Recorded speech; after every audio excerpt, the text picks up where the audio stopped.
বড়সড় প্রতারণা চক্রের পর্দাফাঁস নৈহাটিতে। অনলাইনে প্রতারণা এবং চাকরি দেওয়ার প্রলোভন দেখিয়ে টাকা হাতিয়ে নেওয়ার অভিযোগ। এই অভিযোগের ভিত্তিতে 4 মহিলা সহ 2 ব্যক্তিকে আটক করেছে নৈহাটি থানার পুলিশ। ঘটনাটি নৈহাটি পুরসভার 18 নম্বর ওয়ার্ডের মানিক সাধুখা লেন এলাকার। পুলিশ সূত্রে জানা গিয়েছে, দীর্ঘদিন ধরে একটি ভাড়া বাড়ি থেকে এই প্রতারণা চক্রের কার্যকলাপ চলছিল। গোপন সূত্রে খবর পেয়ে পুলিশ ওই বাড়িতে অভিযান চালায়। অভিযানে হাজিনগরের বাসিন্দা সঞ্জয় বর্মা, হর্ষ ঝা সহ 4 মহিলাকে আটক করা হয়। তবে পুলিশের অভিযানের আগেই চক্রের এক সদস্য পালিয়ে যায় বলে জানা গিয়েছে। ধৃতদের কাছ থেকে 8টি মোবাইল ফোন, 4টি সিম কার্ড এবং 3টি এটিএম কার্ড উদ্ধার করেছে পুলিশ। ধৃতদের জিজ্ঞাসাবাদ করে এই প্রতারণা চক্রের সঙ্গে আরও কেউ জড়িত রয়েছে কিনা এবং এর শিকড় কতদূর বিস্তৃত তাও খতিয়ে দেখছে পুলিশ প্রশাসন।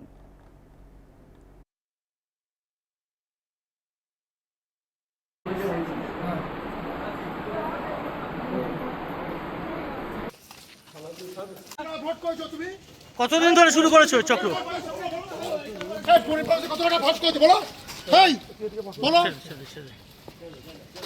অনলাইনে ফ্রড করা হচ্ছিল। খবর পাওয়ার সাথে সাথে আমি পৌঁছাই গিয়ে এবং এমএলএ সাহেবকে খবর দিই।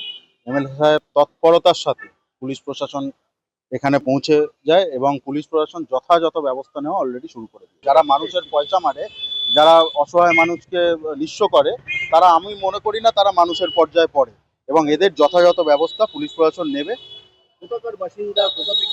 এরা কেউ হাজিনগরের বাসিন্দা, কেউ শ্যামনগরের বাসিন্দা, বিভিন্ন জায়গায়। এটা তো শোনা যাচ্ছে সম্ভবত দিন 15 ধরে এখানে এই কাজটা চলছে, কিন্তু এর বাইরেও বহু দিন ধরে, দিনের পর দিন ধরে বিভিন্ন জায়গায় চলে আসছে।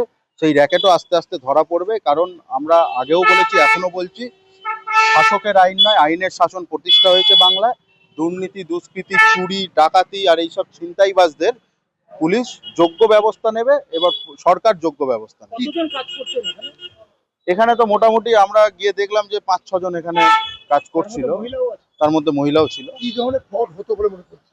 এখানে প্রতারণা, অনলাইনে প্রতারণা করা হতো মানুষকে চাকরি দেওয়ার নাম করে। অসহায় মানুষ যারা চাকরি সন্ধানী, কারা যাদের পয়সার প্রয়োজন আছে, সেই সমস্ত মানুষকে চাকরি দেওয়ার নাম করে তাদের থেকে প্রতারণা।